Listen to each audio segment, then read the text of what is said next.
Good morning. Excuse me while I apparently hit the blinds with my arm.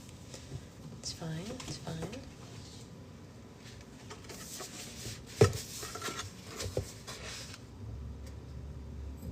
Good morning. You guys excited to finish this book today? We're finishing the book and then I'm going to Zoe's birthday party. Hey. Oops. Good morning.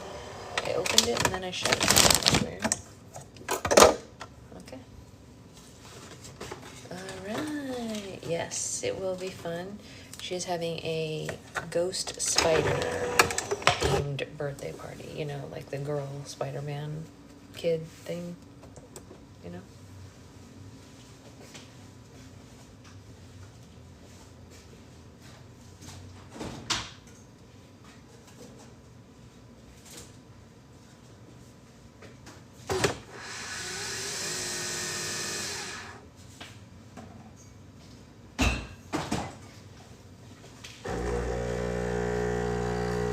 Ghost spider, ghost spider. I think it's like a, you know, a thing, right? I think I got her some really cool presents. I also, by her request, made slime party favors. We'll have to take a picture, show you the Happy Baby thing. It's not actually her birthday, it's just her birthday party, but yes, definitely have to watch later because we're finishing the book today. Send pictures because like Vermont is cool. That's a bit of a drive. Definitely have to watch later because we're finishing the book today. Send pictures because like Vermont is cool. That's a bit of a drive though, right? Oh, I'm back. That was weird, right? They started making noise and then the phone froze. But what I was asking her was, Vermont is a bit of a drive for you, right? Am I crazy on that? A bit of a drive.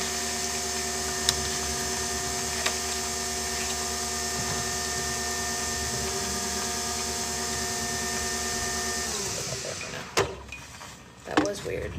Very weird. Very weird. I'm back and I'm front. We're both here.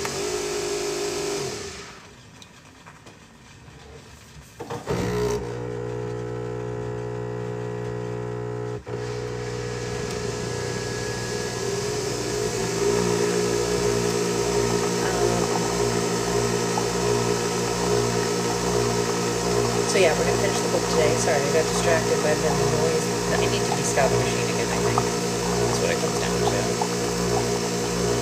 Morning, Jen.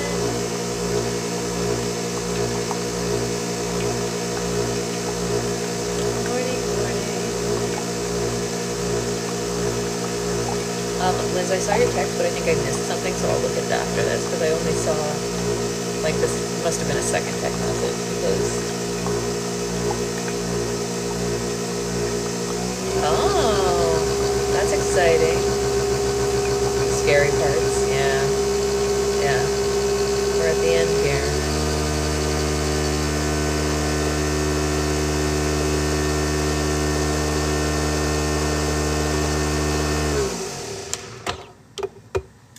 Loud for no reason. Loud for no good reason. Outrageous. Outrageous. Just evaluating my head trauma. Yeah, no, same. But I mean, I saw something about the baby teething, and that is true. Yes, congrats on your graduate. Very sweet. But they're still little graduates, right? It's not like full graduate, right? It's not like high school or college graduation. They're like little littles. I mean, not little littles, but like, what is it, like middle school graduation or grammar school graduation, or what are we talking about here? You're right, I do need full context. Hey Claire. Hey Katie.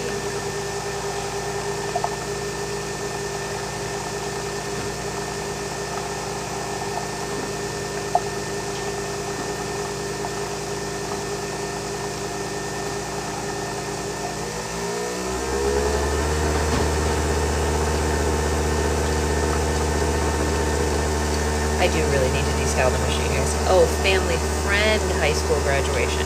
See, that makes more sense, because I was like, I know how old Amanda's children are, and there's no way one of them is graduating high school. Finally cut up this morning. Oh yeah, no, we are finishing today, so you get to finish with us. Isn't that fun? I love finishing a good book, and we already know this one's good. And then Monday, we start the next one, which is great. It basically took us this month to read this one, which is nice.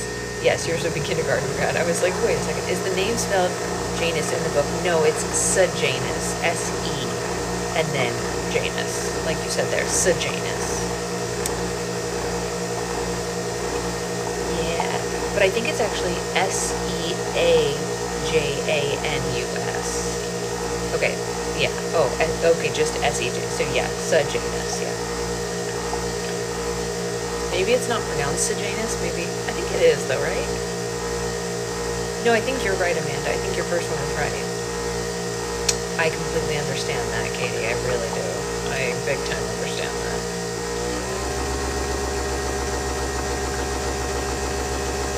I pronounced it right? Okay, great. The coffee machine is so angry right now that it just spit coffee all over the counter for some reason. How did it do that? Yuck.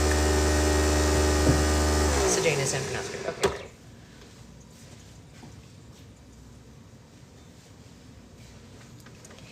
Can I ask you guys something? Okay, because the two got... Oh, that's interesting. Ooh, Jen, do you think she did that on purpose? I meant to ask you all, anyone who has children that they did not baby wear with, or if you know someone who has children that they did not baby wear with, how?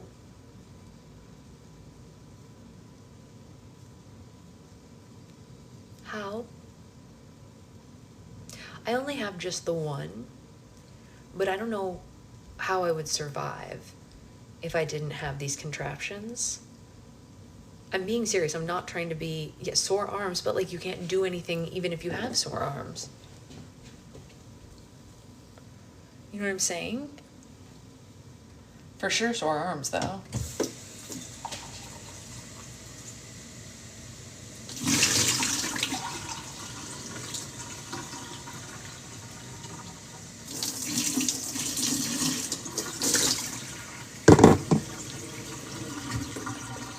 On the rare bouncy chair floor time, we do those things too.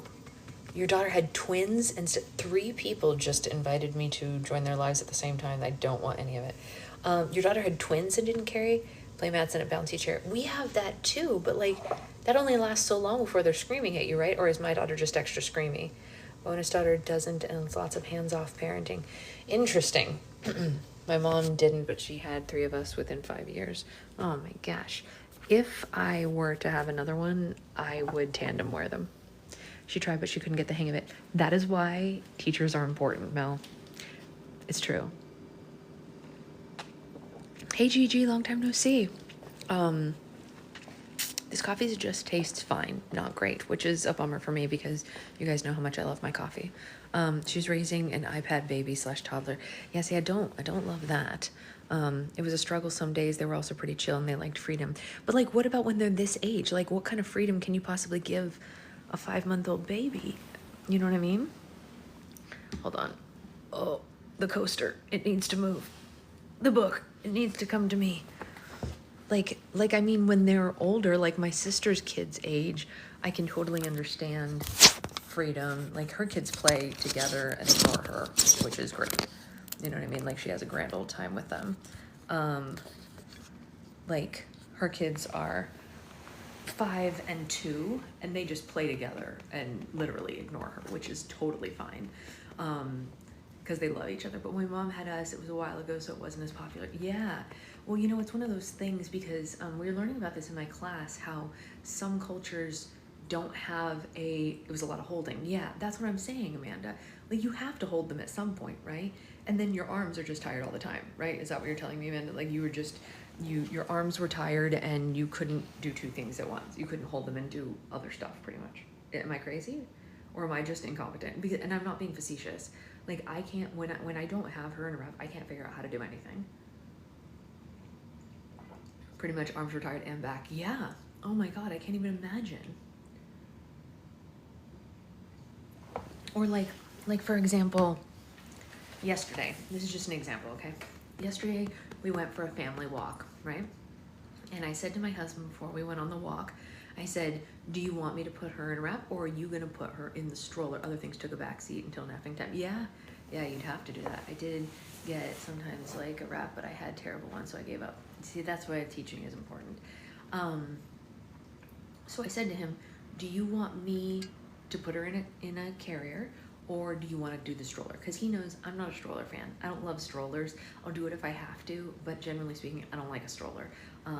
It's just not for me, you know? And even when I was a nanny, not a stroller fan, you know? I'd rather carry all the kids on my back. And like when I was a nanny before, I wish I had known about wraps when I was a nanny. Oh my God, my life would have been so different. Can you imagine New York City not having to carry the kids in your arms? Oh my God, what a joy that would have been.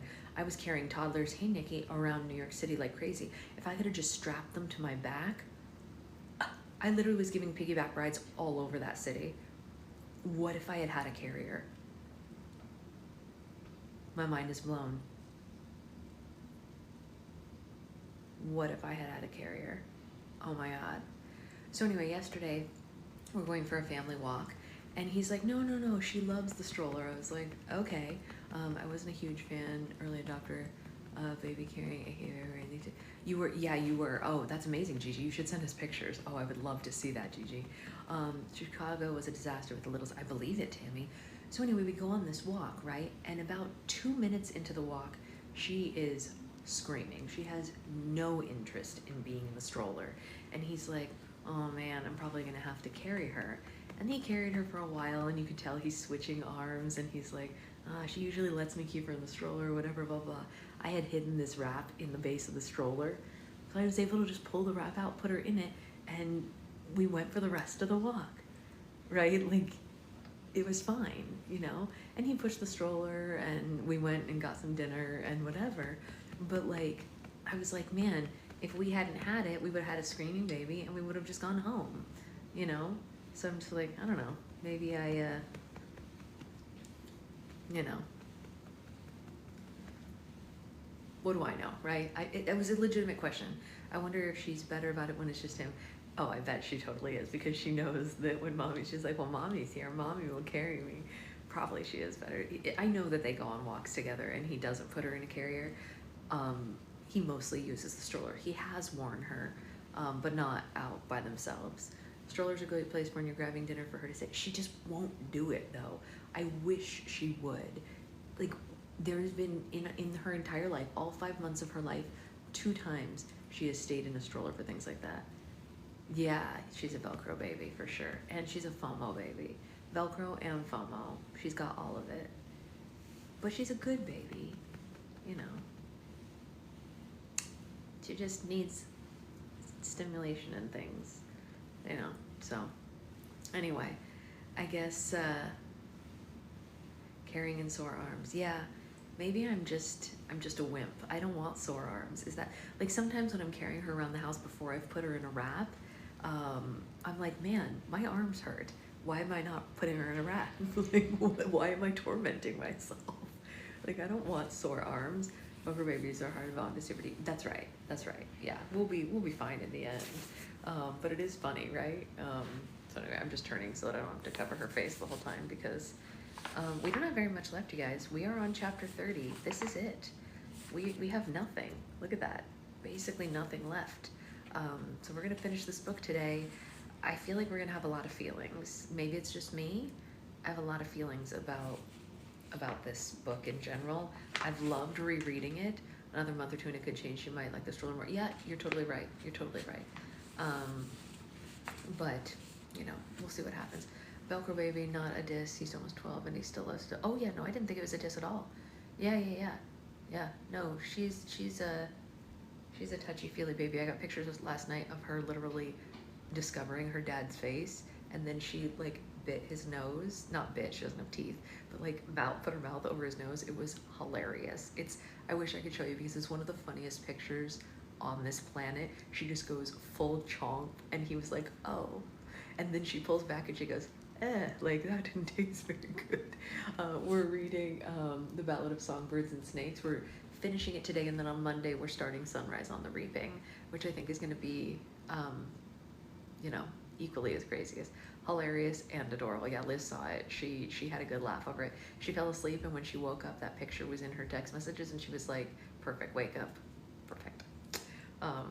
Yeah. All right. Well, let's read chapter 30, and we all know where he ends up because we read the first 3 books, but we gotta see how we get there. We gotta see how we get there. You gotta sleep for it. Sleep. Shh. Coriolanus stood stunned as the guards slapped him on the back, laughing. What? You're the youngest person to ever pass the test, the commander beamed. Ordinarily, we would train you here, but your scores recommend you for an elite program in District 2. We're gonna be sorry to see you go. District 2. He's being sent to District 2, you guys. Oh, how he wished he could go to District 2, which was really not that far from his home in the capital, to officer school, elite officer school, where he could distinguish himself and find his way back to a life worth living. This might even be a better road to power than the university had offered. But here, there was still a murder weapon with his name on it. It was out there somewhere. His DNA would condemn him, just as it had on the handkerchief. Sadly, tragically, it was too dangerous for him to stay. It hurt to play along. What time do I leave? He said. I know, it's funny, right, Avery? All right, bye. We'll see you later, Amanda. What time do I leave? He asked. Well, there's a hovercraft heading that way early tomorrow morning, and you'll be on it. You're off today, I think. Use that time to pack up and say your goodbyes. The commander shook his hand for the second time in 2 days. We expect great things for you. Yeah, life worth living / road to power is always the way for him, right? You're right, yeah. Some of us don't need that, and some people really do for some reason. It's not a thing that's ever crossed my mind. Like, I don't need power over anyone. Like, don't care. I don't want it, you know? Ugh. Not my cup of tea, as it were. Coriolanus thanked the commander and headed outside, where he stood for a moment weighing his options. It was no use. There were no options. Hating himself and hating Sejanus Plinth even more, he walked toward the building that housed the generator, almost not caring if he was apprehended. What a bitter disappointment to have a second chance at a bright future so irrevocably stripped away. He had to remind himself of the rope and the gallows and the Jabberjays mimicking his last words to renew his focus. He was about to desert the peacekeepers, and he needed to snap out of it. When he reached the building, he took a quick look over his shoulder, but the base still slept, and he slunk around to the back without witnesses. He examined the fence, and he could find no opening at first. He wound his fingers in the links and gave them a shake of frustration. Sure enough, the mesh pulled free of a supporting pole, leaving a break in the fence that he could just squeeze through. Outside, his natural wariness reinstated itself, and he skirted around the rear of the base, through a wooded area, eventually making his way to the road that led to the hanging tree. Once he was there, he simply followed the path that the truck had taken on previous trips, walking briskly but not so fast as to attract attention. There was precious little to attract anyway on a hot Sunday shortly after dawn. Most miners and peacekeepers would not rise for hours. After a few miles, he reached the depressing field and broke into a run for the hanging tree, eager to conceal himself in the woods there. There was no sign of Lucy Gray. He passed under the branches and wondered if in fact he had misinterpreted her message and he should have headed to the scene instead. and then he caught a glimpse of Orange, and he tracked it into the clearing. There she stood, unloading a stack of bundles from a small wagon, his scarf wound in a fetching manner around her head. She ran over and hugged him, and he responded even though it felt too hot for an embrace. The kiss that followed put him in a better mood. His hand went to the orange scarf in her hair and said, "This seems very bright for fugitives." Lucy Gray smiled. "I don't want you to lose me. Are you still up for this?" "I have no choice." Realizing that that sounded half-hearted, he added, "You're all that matters to me now." "You too. You're my life now. Sitting here waiting for you to show up, I realized I'd never really be brave enough to do this without you," she admitted. "It's not just how hard it will be, it's so lonely too. I've made it, maybe I'd make it for a few days, but then I would have to come home to the cubby." "I know. I didn't even consider running until you brought it up. It's just so, well, it's daunting." He ran a hand over her bundles. "I'm sorry that I couldn't risk bringing much of anything." "I didn't think you could. I've been collecting all this, and I raided our storeroom too. It's okay. I left the cubby the rest of the money." As if convincing herself, she said that they'll be okay. She hoisted up a pack and threw it over her shoulder. He gathered some of the supplies. "What will they do? I mean, the band. Without you?" "Oh, they'll get by. They can carry a tune, and Maud Ivory's just a few years from replacing me as lead singer anyway," said Lucy Gray. "Besides, the way trouble seems to find me, I might be wearing out my welcome in District 12. Last night the commander told me not to sing the hanging tree anymore. Too dark, he said. Too rebellious is more like it. I promised he'd never hear from my lips again." "It is a strange song," offered Coriolanus, and Lucy Gray laughed. "Well, Maud Ivory likes it. She said it has real authority." "Like my voice when I sang the anthem in the Capitol?" Coriolanus remembered. "That's it," said Lucy Gray. "Are you ready?"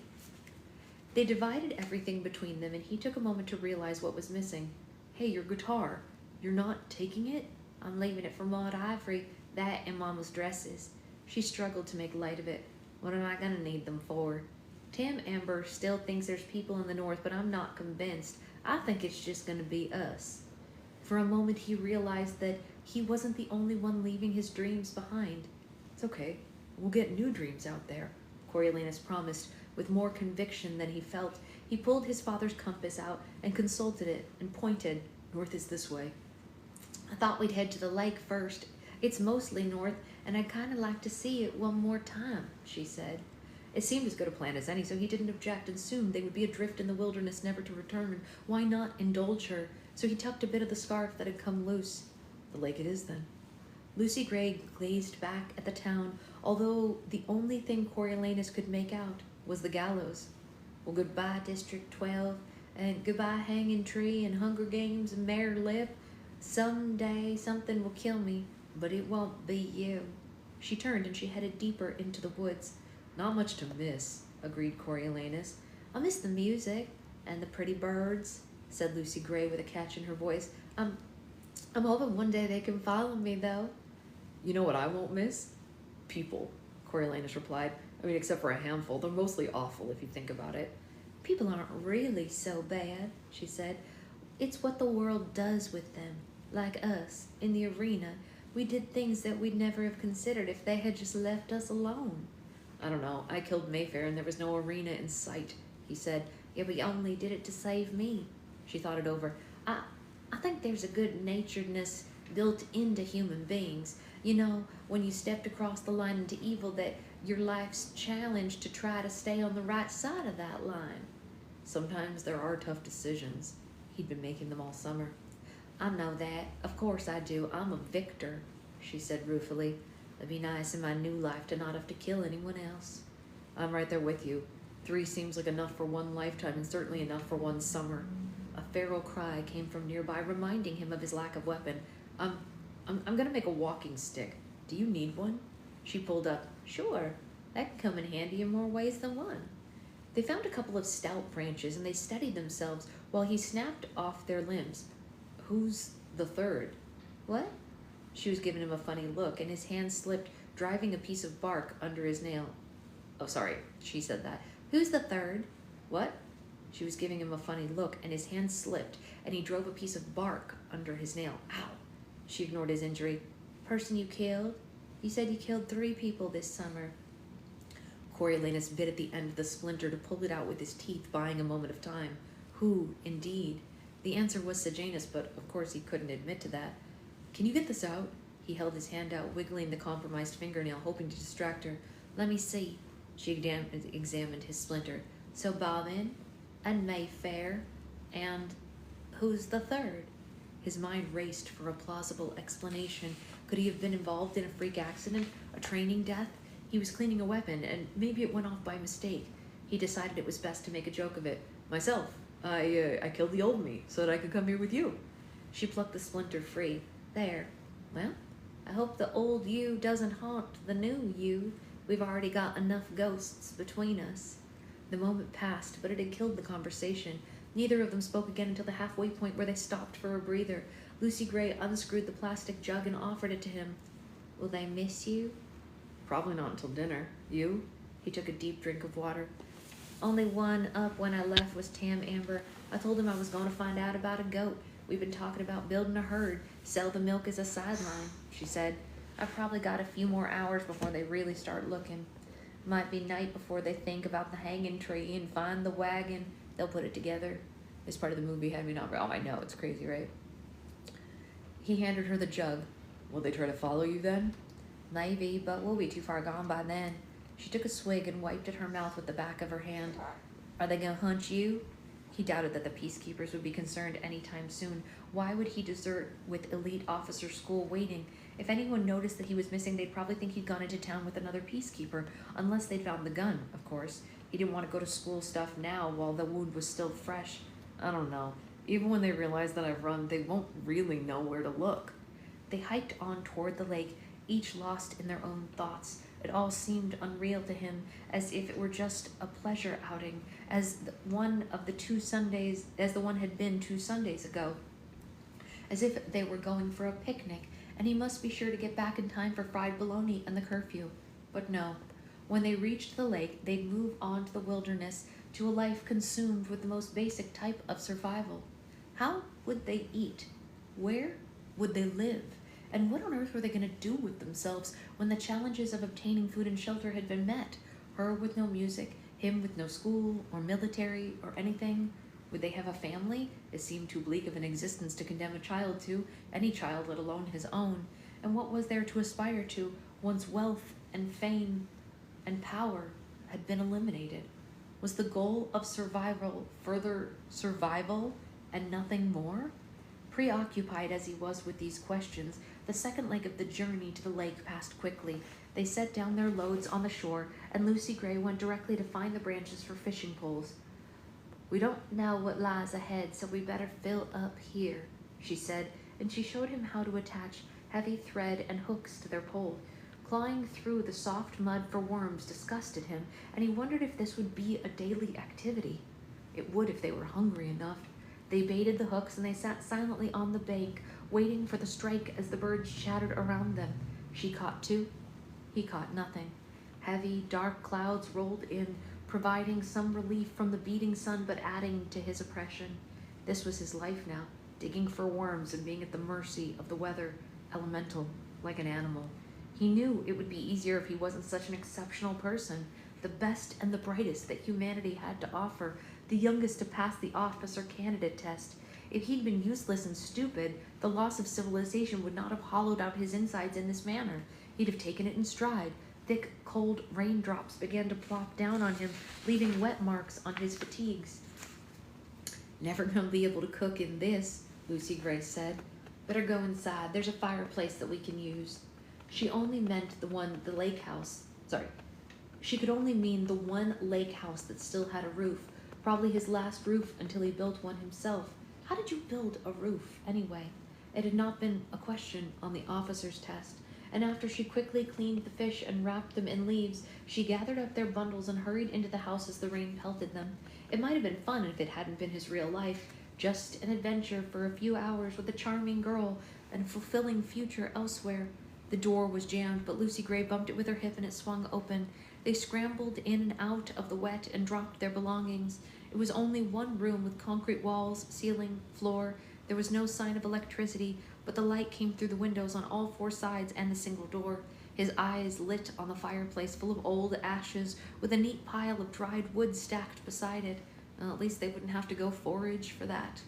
Lucy Gray crossed to the fireplace and laid the fish down on the little concrete hearth.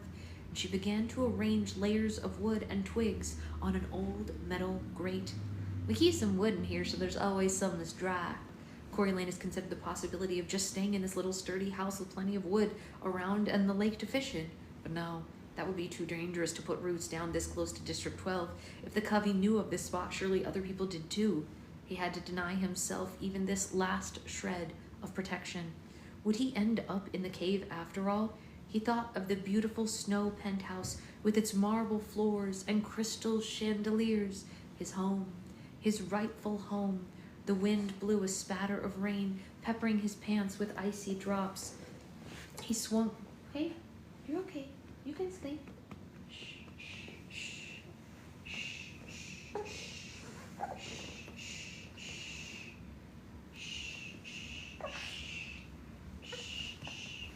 Hey, hey. You're okay. Yeah. Sleepy girl. You're okay to sleep. Oh. Shh, shh, shh.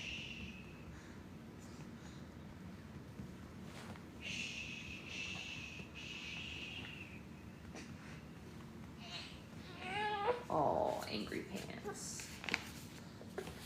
You want out? You want out?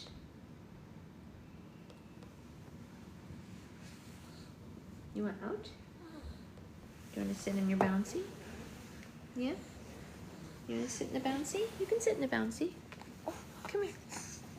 Come here. 1, 2, have him. Hi, smiley girl. You woke up so smiley, huh? Okay, here we go. Okay, here we go. Here we go. This has to go under your chin. Ready? Do, do, do, do, do. Okay, and then this is for you. There you go. Okay. When a baby's tired and the bangs it, I know, it's like you don't have to do this. You can sleep, you know, yeah. You can stay asleep and you also don't have to hit your head, right? I know. Okay, sorry about that. Let's keep going. We're gonna finish this today. He swung the door shut behind him and he froze. The door had concealed something, a long burlap bag. From the opening that poked through was the barrel of a shotgun.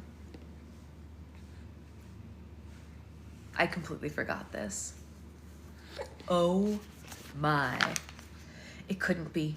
Unable to breathe, he nudged the bag open with his boot, revealing a shotgun and the Peacekeeper's rifle. It was little more, and he could recognize the grenade launcher. Beyond question, these were the black market guns that Sejanus had bought in the shed, and among them were the murder weapons. Lucy Gray lit the fire. I brought along an old metal can, thinking that maybe we could carry live coals from place to place. I don't have many matches, and it's hard to get a fire going just from flint. Said Coriolanus. Yeah, good idea. How had the weapons gotten here? It made sense, really. Billy Top would have known and brought Spruce to the lake, or maybe Spruce had simply known about it anyway. It could have been useful to the rebels during the war as a hideout, and Spruce had been smart enough to know that he couldn't risk hiding the evidence in District 12. Hey, what'd you find there? Lucy Gray joined and leaned down, pulling the burlap from the weapons. Oh, are these the ones that they had in the shed? Yeah, I think they must be, he said. Should we take the guns along? Lucy Gray drew back and rose to her feet and considered them for a long moment. I'd rather not. I don't trust them. This will come in handy, though. And she pulled out a long knife, turning the blade over in her hand. I think I'm gonna go dig up some catnip since we got the fire going anyway. There's a good patch of it by the lake. I thought they weren't ready, he said. 2 weeks can make a lot of difference, she said. It's still raining, he objected. You'll get soaked. She laughed. Honey, I'm not made of sugar. In truth, he was happy for a minute alone to think. She left, and he lifted the bottom of the burlap bag, and the weapon slid out onto the floor. Kneeling beside the pile, he picked up the peacekeeper's rifle that he had killed Mayfair with, and he cradled it in his arms. Here it was, the murder weapon, not in the Capitol forensic lab, but here in his hands, in the middle of the wilderness, where it posed no threat at all. All he had to do was destroy it, and he'd be free from the hangman's noose, free to go back to the base, free to go forward toward District 2, free to rejoin the human race without fear. And tears of relief flooded his eyes, and he began to laugh out loud of sheer joy. How could he do it? Burn it in a bonfire, disassemble it and scatter the parts to the four winds, throw it into the lake? Once the gun was gone, there would be nothing to connect him to the murders. Absolutely nothing. No. Wait. There would still be one thing. Lucy Gray.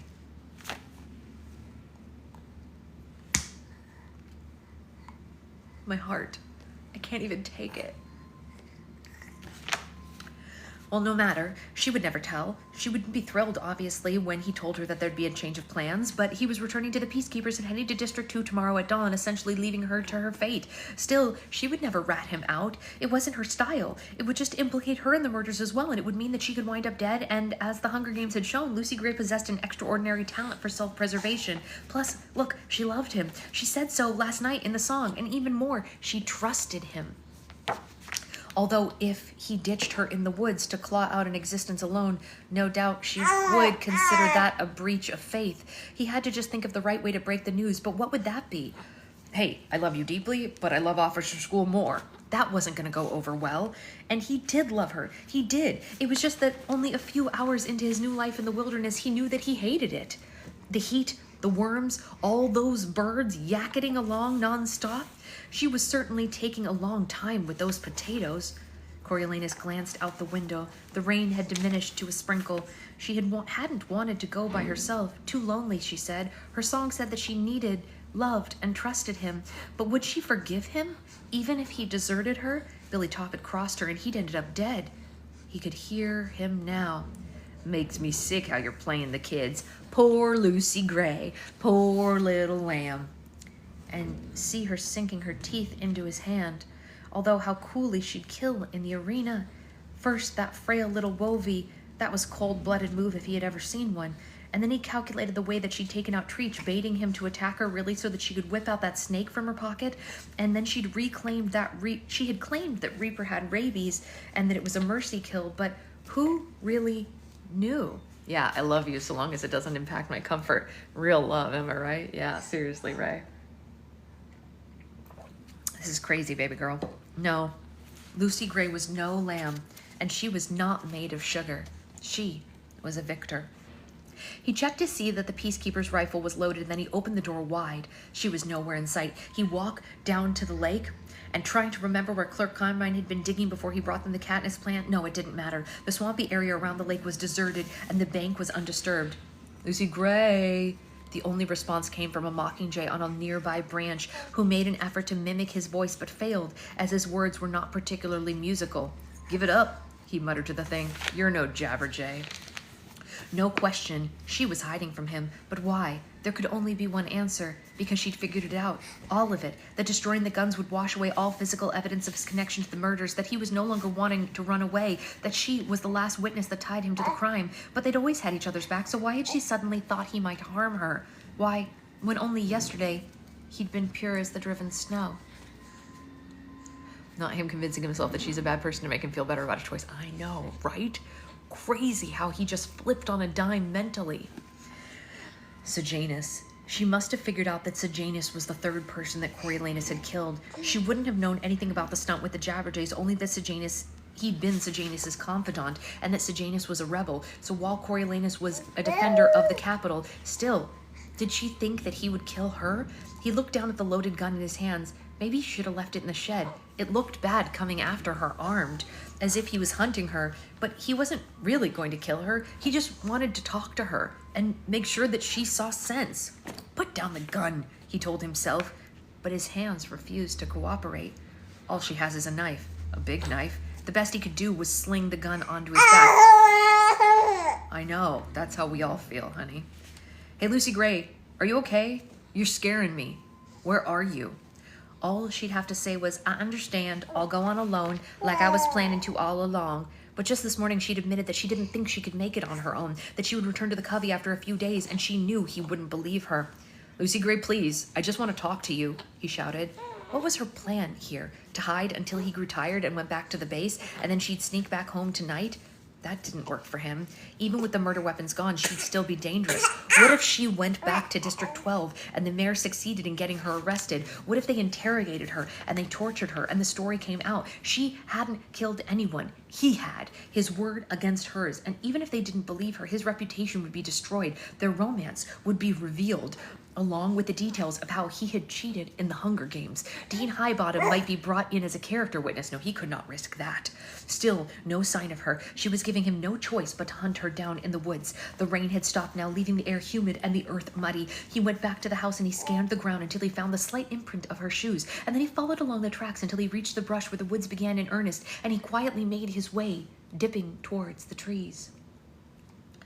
Birds chattered, and it filled his ears. The overcast sky made visibility poor. The underbrush concealed her footprints, but somehow he felt that he was on the right track. Adrenaline sharpened his senses, and he noticed the snap of a branch here and the scuff mark of moss there, and he felt a bit guilty frightening her this way. What was she going to do? Quivering in the bushes while she was trying to suppress her sobs? The idea of life without him must be breaking her heart. A patch of orange caught his eye, and he smiled. "I don't want you to lose me," she'd said, and he hadn't. He pushed through the branches into a small clearing of canopied trees. The orange scarf lay across some briars. Oh, well, it confirmed that he was on the right track anyway. He went to retrieve it, and maybe he'd keep it after all. When a faint rustle of the leaves pulled him up short, he just registered the snake. Hold on, honey. We got to read this important. It's important. Here, you take this. This important part, okay? Just wait 1 second, honey. He heard a rustling in the leaves. He just registered the snake when it struck, uncoiling like a spring and digging its teeth into his forearms, extending toward the scarf. "Ah!" he screamed in pain, and it released him immediately, and it slithered into the brush before he had a chance to get a good look at it. I know. Panic set in as he stared at the red, arched bite mark on his forearm. Panic and disbelief. Lucy Gray had just tried to kill him. This was no coincidence. The trailing scarf, the poison snake, Maude Ivory said she always knew where to find them. This was a booby trap, and he walked straight into it. Poor lamb, indeed. He was beginning to sympathize with Billy Top. Yeah. Here, this is for you. Yeah, it's for you. I know. Coriolanus knew nothing about snakes other than the rainbow ones in the arena. Feet rooted to the ground, heart racing, he expected to die on the spot. I know. He's coming at her with a gun. The least she can do is send a snake, right? Never underestimate a woman. That's right. Feet rooted to the ground, heart racing, he expected to die on the spot, but while the wound hurt, he was still standing. I know, honey. Just 1 more minute, okay? Can you hold this? 2 hands. 2 hands. Yeah, 2 hands. He didn't know how long he might have, but all... You want to say something really quick before we continue? Yeah? That's Mommy's coffee. Yummy. Are you a baby bird or a baby dinosaur?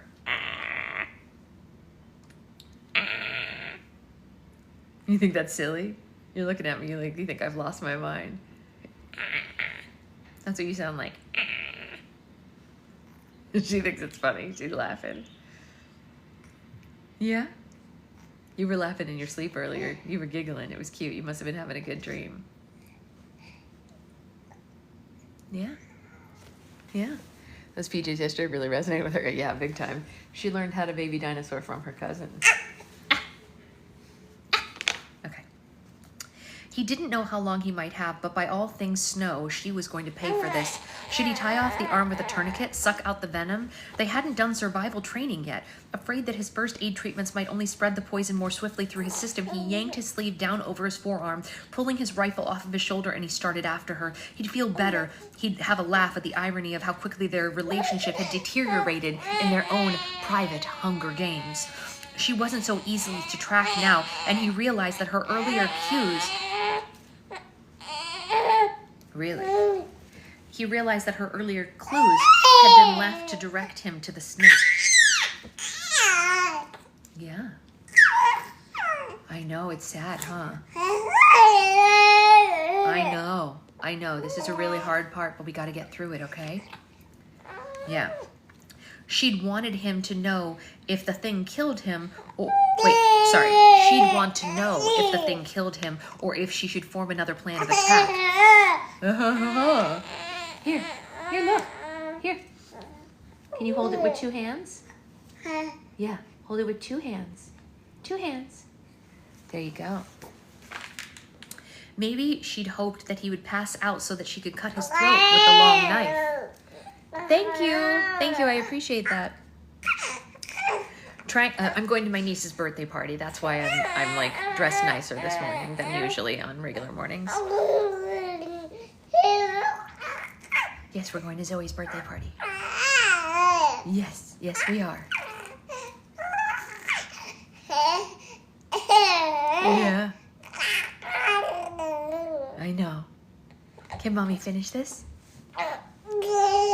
Maybe.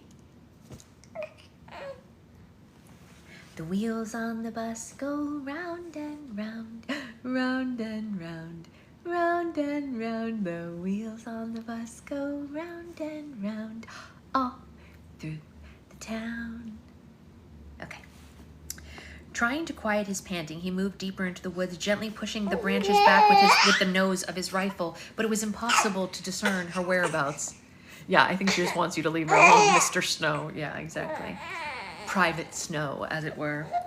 Think, he told himself. Where would she go? The answer hit him like a ton of bricks. She would not want to battle him armed with a rifle when she only had a knife. She would return to the lake house and get a gun herself. Perhaps she would circle around him, and she was heading there right now. He strained his ears, and yes. Well, if someone's straining their ears, maybe don't scream like that, honey. Hey, you're okay.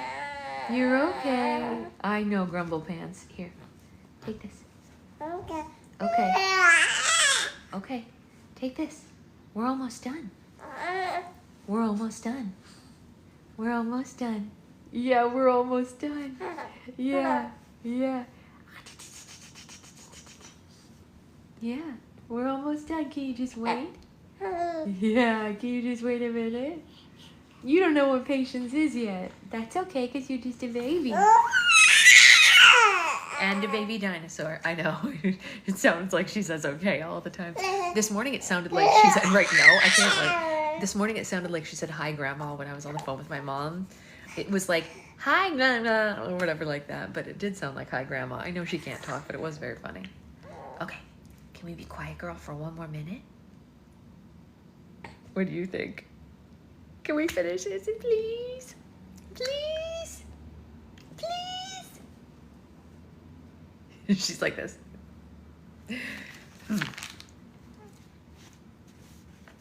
Where was I? Yes, he thought he could hear someone moving off to his right, retreating toward the lake. Yeah. He started running toward the sound, and then he stopped abruptly. Sure enough, having heard him, she was flying through the underbrush, realizing what he had realized, no longer caring if he heard her. He estimated her to be about 10 yards away and lifted the rifle to his shoulder and released a spray of bullets in her direction. No. This is really sad, honey. We can't make light of this.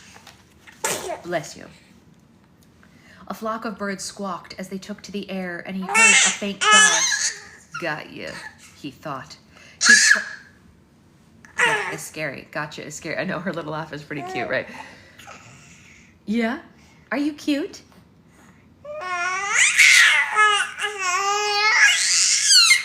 She said no. She said, here, have my not cute laugh. Hey, can we be quiet, girl, for 1 more minute?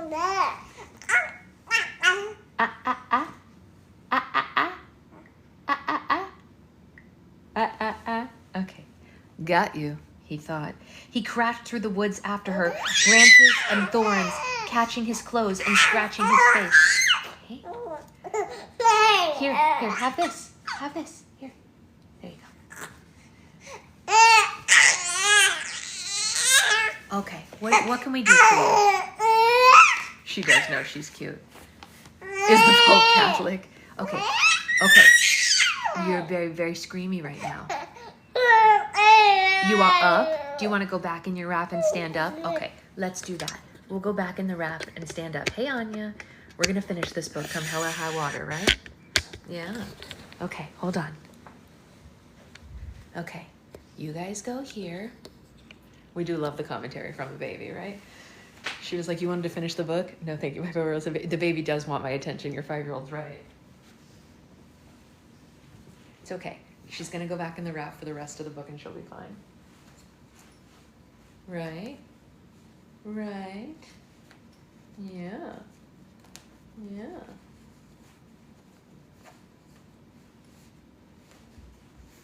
You want to go in your wrap? You're smiling. Maybe you do. Maybe you do. I'm a beautiful angel. Come here. Come here, my beautiful girl. Okay. Let's go in the wrap. Oh, thank you. I really like this dress for a lot of reasons, but it's also easy to feed her in. So that's one of the reasons why I like it. It's not the only reason I like it. I had it long before she was born, but it's a good reason. Can you let go of the rings, please? No fingies on the rings. Thank you. No fingies on the rings. No fingies on the rings. No fingies on the rings. No fingies on the rings. No fingies on the rings. No fingies on the rings. No fingies on the rings. No fingies on the rings. Okay. Okay. Let's finish this, okay? Now that you're up here, you happy, girl? No more screamies? Yeah. Right, yeah, exactly. She can look at the pictures on the wall, too. He strained his ears, and yes, he thought he could hear someone moving off to his right, retreating to the lake. He started running toward the sound and then stopped abruptly. Sure enough, having heard him, she was flying through the underbrush, realizing what he had realized, no longer caring if he heard her. He estimated her to be about 10 yards away and lifted the rifle to his shoulder and released a spray of bullets in her direction. A flock of birds squawked as they took to the air, and he heard a faint cry. Got ya, he thought. And he crashed through the woods after her, branches and thorns catching on his clothes and scratching his face. He ignored all of it until he came to the spot where he'd guessed her to be. There was no trace of her. No matter. She would have to move again, and when she moved again, he'd find her. Lucy Gray, he said in his normal voice. Lucy Gray, it's not too late to work something out. Of course it was too late, but he owed her nothing, certainly not the truth. Lucy Gray, won't you talk to me? Her voice surprised him, lifting suddenly and sweetly into the air. Are you coming to the tree where a necklace of rope side by side with me? Strange things did happen here, no stranger would it be if we met up at midnight in the hanging tree. Yeah, I get it, he thought. You know all about Sejanus, necklace of rope and all that. He took a step in her direction, and a mockingjay picked up her song, and then a second, and then a third, and the woods came alive with their melody as dozens joined in, and he drove through the trees and opened fire on the spot that the voice had come from. Had he hit her? He couldn't tell, because the bird's song filled his ears and disoriented him. Little black specks swam in his field of vision, and his arms began to throb. Lucy Gray, he bellowed in frustration. Clever, devious, deadly girl. She knew that they would cover for her, and he lifted the rifle, and he machine-gunned the trees, trying to wipe out the birds. Many fluttered into the sky, but the song had spread, and the woods were alive with it. Lucy Gray! Lucy Gray! Furious, he turned away, and that final blast went through the woods in a full circle, going around and around until his bullets were spent. He collapsed on the ground, dizzy and nauseous, as the woods exploded, every bird, every kind of screaming its head off, while the mockingjays continued their rendition of the hanging tree. Nature gone mad. Genes gone bad. Chaos. He had to get out of there. Her head wants to, yeah, I know, she wants to lay down so badly. See, this is what I was talking about before. How would we have survived this moment if I couldn't have just popped her right back up in here? You know what I mean? Anyway, she's laying her head down now, as you can see. He had to get out of here. His arms had begun to swell. He had to get back to the base. Forcing himself to his feet, he trampled back to the lake. Everything in the house remained as they had left it. At least he'd prevented her from getting back here. Using a pair of socks as gloves, he wiped off the murder weapon and crammed all the weapons back into the burlap bag. He hoisted it over his shoulder and he ran to the lake, judging it heavy enough to sink without being weighed down by rocks. He plunged it into the lake and towed it out into deeper water. He submerged the bag and watched it spiral slowly down into the gloom. An alarming tingle enveloped his arm. A clumsy dog paddle carried him back to the shore, and he staggered back to the house. What of the supplies? Should he drown those as well? No point. She was either dead and the covey would find them, or she was alive, and then she'd hopefully use them to escape. He threw the fish into the fire to burn, and he left, closing the door tightly behind him. The rain began, a real downpour. He expected that it would wash away any trace of his visit. The guns were gone. The supplies were Lucy Gray's. The only things that remained were his footprints, and those were melting before his eyes. The clouds seemed to be infiltrating his brain, and he struggled to think. Get back. You must get back to base. But where is it? He pulled his father's compass from his pocket, amazed that it still worked after the dunking in the lake. Crassus Snow was still out there somewhere, still protecting him. Coriolanus clung to the compass, a lifeline in this storm, and he headed south. He stumbled through the woods, terrified and alone, but feeling his father's presence beside him. Crassus might not have thought much of him, but he'd have wanted his legacy to live on, and perhaps Coriolanus had redeemed himself somewhat today. None of it mattered if the venom killed him. He stopped to vomit, wishing that he'd brought along a jug of water. He vaguely realized that his DNA would be on that too, but who cared? The jug of water wasn't a murder weapon. It didn't matter. It was safe. If the covey found Lucy Gray's body, they wouldn't report it. They wouldn't want to draw attention to it. It might connect them to the rebels or reveal their hideout. If there was a body, he couldn't even confirm that he'd hit her actually. Coriolanus did make it back, not to the hanging tree exactly, but to District 12 anyway, wandering out of a stretch of trees into a clump of miners' hovels, somehow finding the road. The ground shook with thunder and lightning as it slashed the sky, and he reached the town square. He saw no one as he made his way back to base and climbed back through the fence. Ow! Yeah, I think compasses always work. Ow! He went straight to the clinic, claiming that he'd stopped to tie his shoe on the way to gym when a snake had appeared out of nowhere and bit him. The doctor just nodded. The rain does bring them out, he said. Does it? Coriolanus thought his story would have been challenged or at least met with skepticism. The doctor didn't seem suspicious at all. Did you get a look at it? No, not really. It was raining and it moved fast, he answered. Am I going to die? Hardly, the doctor chuckled. It wasn't even a venomous snake. See the teeth marks? No fangs. You're going to be sore for a few days, that's all. Are you sure? I threw up. I couldn't think straight, he said. Panic can do that. She cleaned the wound. Probably going to leave a scar. Good, thought Coriolanus. It'll remind me to be more careful. This is interesting, right? He put in his own head that she poisoned him with this snake. Not even a poisonous snake. She probably didn't even put it there. She gave him several shots and a bottle of pills. Come by tomorrow and we'll check it again. Tomorrow I'm being reassigned to District 2, he replied. Visit the clinic there then, she said. Good luck, soldier. Coriolanus went back to his room, shocked to find that it was only mid-afternoon. Between the booze and the rain, his bunkmates hadn't even risen. He went to the bathroom and emptied his pockets. The lake water had reduced his mother's rose-scented powder to a nasty paste, and he threw the whole thing in the trash. The photos stuck together, shredded when he tried to separate them, so they went the way of the powder. Only the compass had survived the outing. He peeled off his clothing and scrubbed off last bits of the lake, and when he dressed, he looked down into his duffel and began to pack. Returning the compass to his box of personal items, he stowed it deep into the bag. On reflection, he opened Sejanus's locker and took out his box as well. When he got to District 2, he would mail that to the Plinths with a note of condolence. That would be appropriate as Sejanus's best friend, and who knew, maybe the cookies would keep coming to him. The following morning, after a tearful goodbye from his bunkmates, he boarded the hovercraft for District 2. Things had improved immediately. The plush seat, the attendant, the beverage selection, not luxurious by any means, but a far cry from a recruit train. Comforted by this comfort, he leaned his temple against the window, hoping to get in a nap. All night, while the rain had drummed on the barrack roof, he wondered where Lucy Gray was. Dead in the rain, curled up by the fire in the lake house. If she survived, surely she'd abandoned the idea of returning to District 12.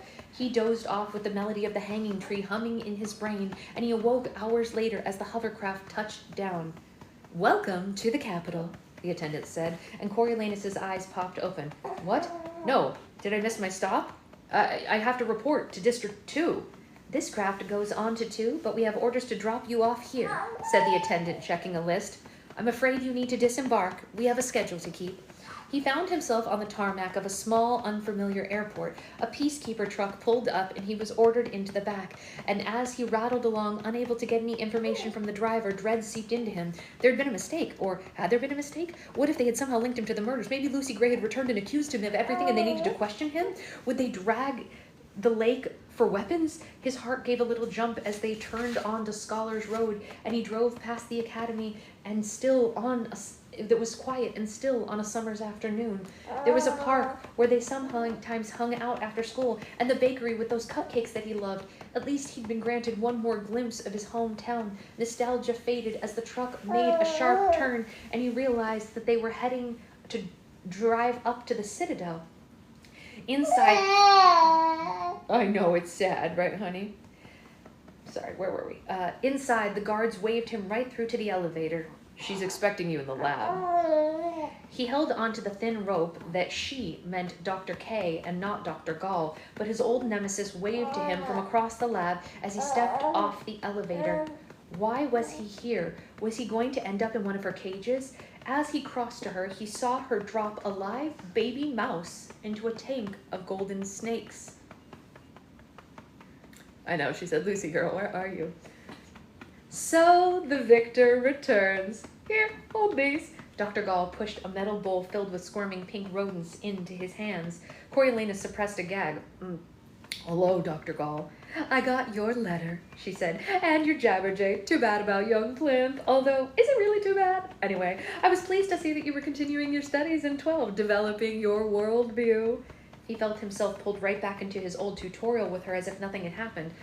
Yeah, it was eye-opening. I thought about all the things that we discussed: chaos, control, the contract, the 3 C's.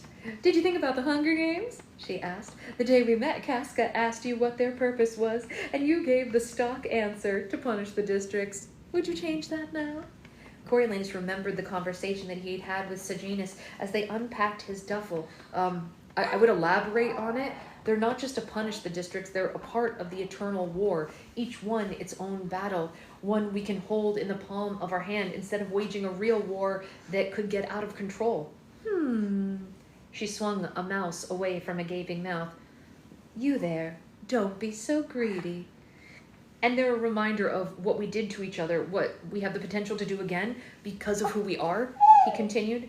"And who are we? Did you determine that?" she asked. "Creatures who need the capital to survive." He couldn't help getting a dig in. "It's all pointless, though. You know, the Hunger Games, no one in 12 even watches it except for the reaping. We didn't even have a working television on the base." "Yeah. Well, that could be a problem in the future. It's a blessing this year, given that I had to erase the whole mess," said Dr. Gall. "It was a mistake getting the students mixed up in it, especially when they started dropping like flies, presented the capital as far too vulnerable." "Honey, it's okay. Shh, shh, shh. What's the matter, Angel? What's wrong, honey?" "You erased it?" he asked. "Every last copy, never to be aired again." Shh. What's wrong? What's wrong, Angel? What's wrong? What's wrong? What's wrong? We're almost done. We're almost done. Yeah. "Every last copy, never to be aired again." She grinned. "I'm a master in the vault, of course, but that's just for my own amusement." He was glad about the erasure. It was one more way to eliminate Lucy Gray from the world. The capital would forget her, the districts barely knew her, and District 12 had never accepted her as one of their own. So in a few years, there would be a vague memory of a girl who had once sung in the arena, and then that would be forgotten too. Goodbye, Lucy Gray. We hardly knew you. "Not a total loss. I think we'll bring Flickerman back next year. And your idea about the betting, that's a keeper," she said. You'll need to somehow make viewing mandatory. No one in 12 is going to tune in to something that depressing by choice, he told her. They'll spend what little free time they have drinking to forget it the rest of their lives. And Dr. Gall chuckled. Oh, it seems you've learned a lot on your summer vacation, Mr. Snow. Vacation, he said, perplexed. Well, what were you going to do here? Laze around the Capitol, combing out your curls? I thought a summer with the Peacekeepers would be far more educational for you. She took in the confusion on his face. You don't think I invested all this time in you to hand you off to those imbeciles in the district, do you?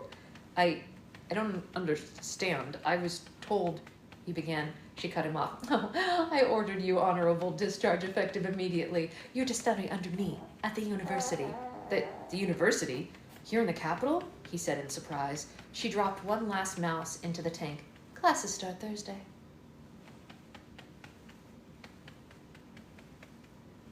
The end. Now there's an epilogue, but that's literally the end, you guys.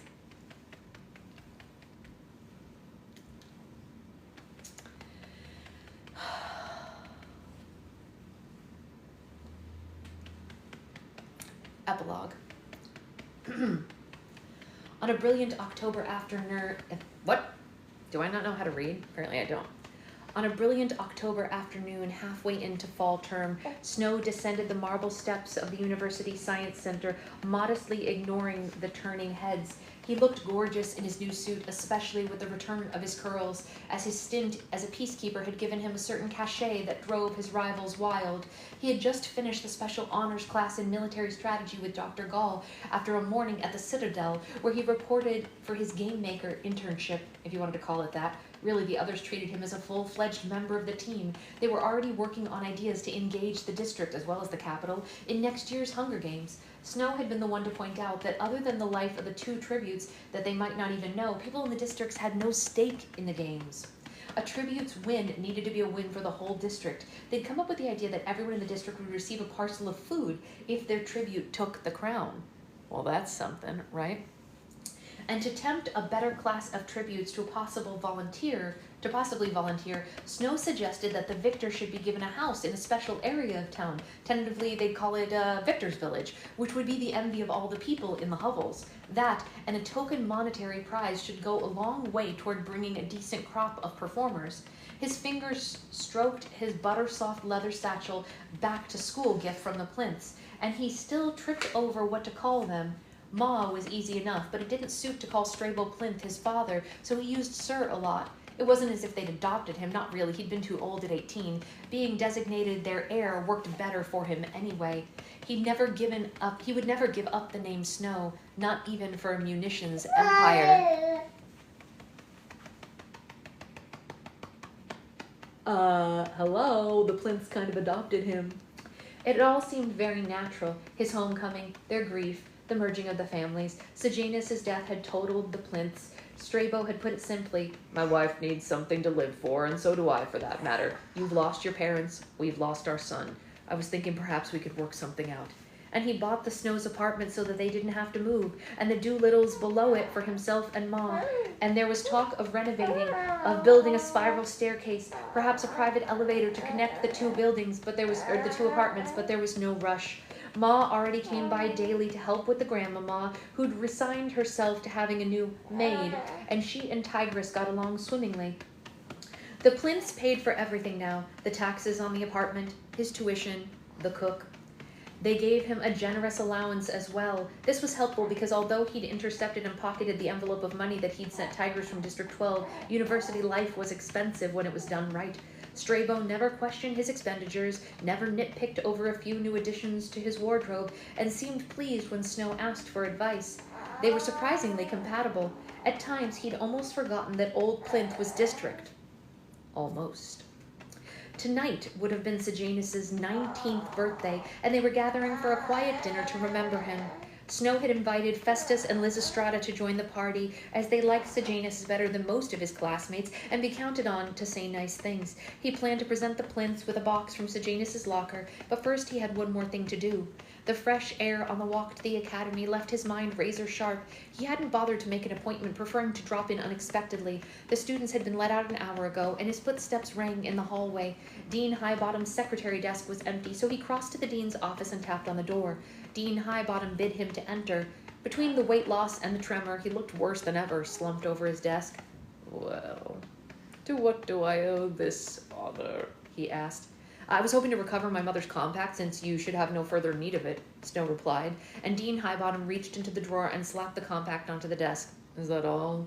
"No." He removed Sejanus's box from his satchel. "I'm returning Sejanus's personal effects to his parents tonight. I'm not sure what to do with this." He emptied the contents onto the desk and picked up the framed diploma.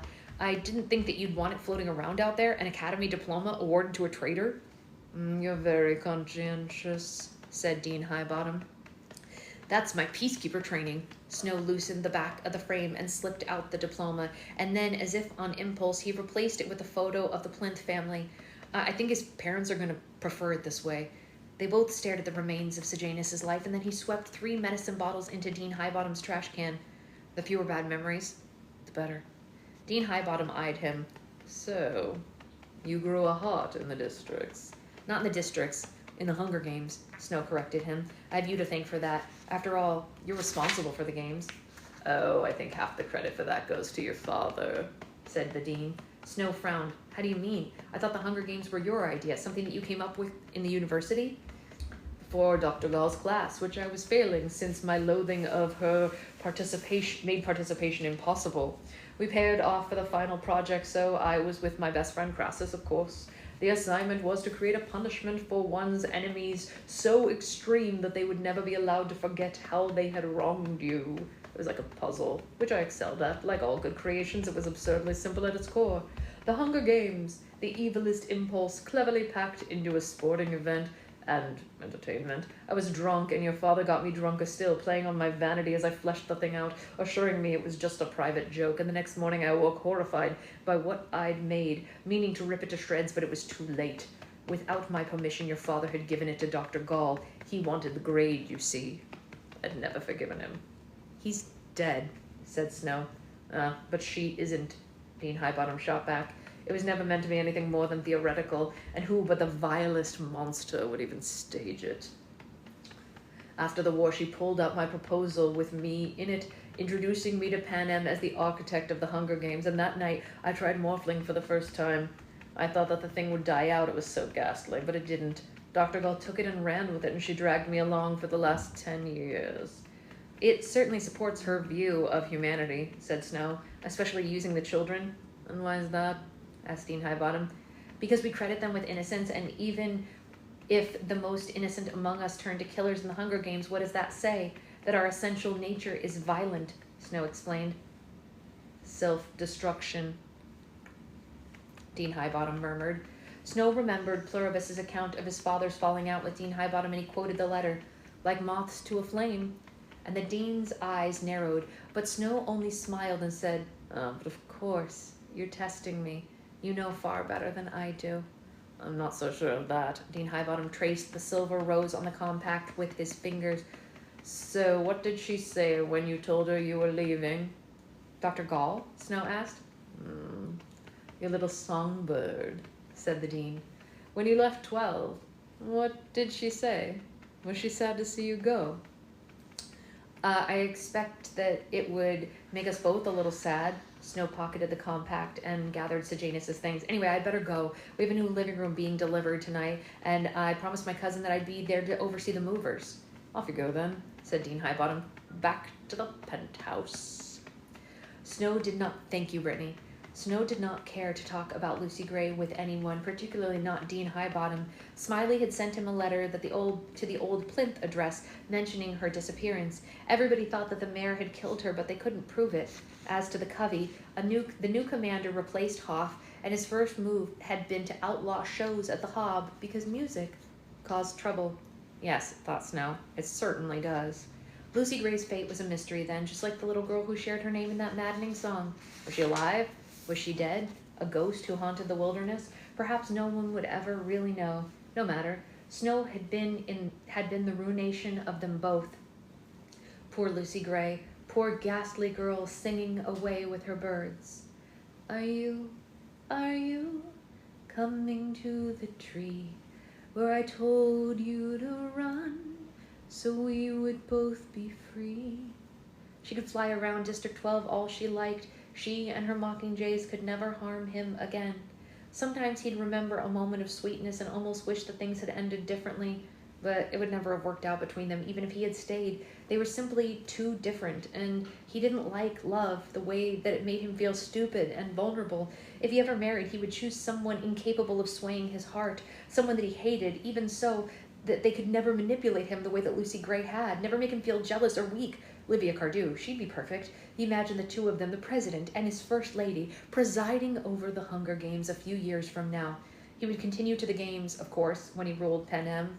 People would call him a tyrant, iron-fisted and cruel, but at least he would ensure survival for survival's sake, giving them a chance to evolve. What else could humanity hope for? Really, they should thank him. He passed Pluribus's nightclub and allowed himself a small smile. A person could get rat poison at any number of places, but he'd surreptitiously scooped up a pinch of it from the back alley last week and taken it home. It had been tricky getting it into the Morphling bottle, especially using gloves, and he'd eventually squeezed what he judged to be a sufficient dose through the opening. He'd taken precaution of making sure that the bottle was wiped clean. There was nothing to make Dean Highbottom suspicious when he pulled it from the trash can and slipped it into his pocket. Nothing when he unscrewed it, used the dropper, and dripped the Morphling onto his tongue. Although he couldn't help hoping that as the Dean drew his final breath, he would realize, as so many others had realized when they challenged him, what all of Panem would one day know, what was completely inevitable. Snow lands on top.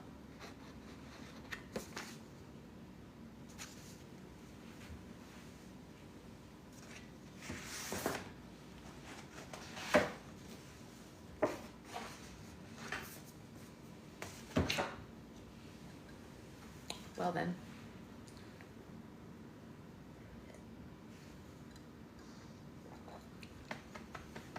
Well then.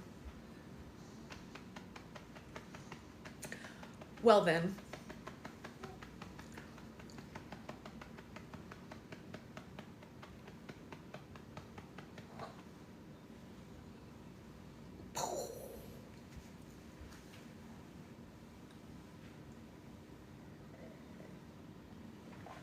Snow lands on top. Oh, sweet girl. You woke back up. You look so tired. You look so tired. Hey, cat, how are you?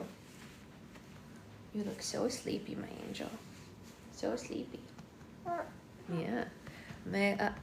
Oh, no, you know what? That's not safe. You shouldn't be showing your children online. We don't show children online on this live. Sorry. I don't advocate for people showing their kids to strangers. I don't think that's a good idea. Sorry. And then if I get presents, no, I know. Oh, you know what? You can show them on your page, Brianna. We're ending for the day. This is book club, and we're gonna end here for now. Anyway, that was the end of the book. That is crazy, crazy, crazy, and wild times. We finally made it through the book, though. It took us a minute. How long of a trip to your family? It's about an hour. It's about an hour to their house. Yeah. So we'll go do that. We're gonna go to Zoe's birthday party. It was a wild ride. And Monday we start the next book, you guys. We're jumping right in. And then I also have some really amazing other books for us to read right after. Thank you. I think I told you we got her Spider-Gwen walkie-talkies. Did I mention that? Anyway, it's gonna be great, among other things. And not too bad. Hopefully, yeah, I will tell her happy birthday from y'all. I will. She's very excited to. She's 5 years old. Can you believe that? Oh, blows my mind. Blows my mind. She was just so tiny. It flies. All right, so we're gonna go to the farmer's market where I can get her a gluten-free rainbow cookie for a birthday treat, and then we will head along to the birthday party. And I'll see you guys Monday for the next book. Bye, guys. Snow lands on top. I know, I can't believe it either. Did you see the time to blur? Wait, what does that mean? Time to blur? Wait, Nikki, I'm curious. What does that mean? Oh, yes. Thank you, Nikki. I did. Yes. Yes. All right. See you guys later.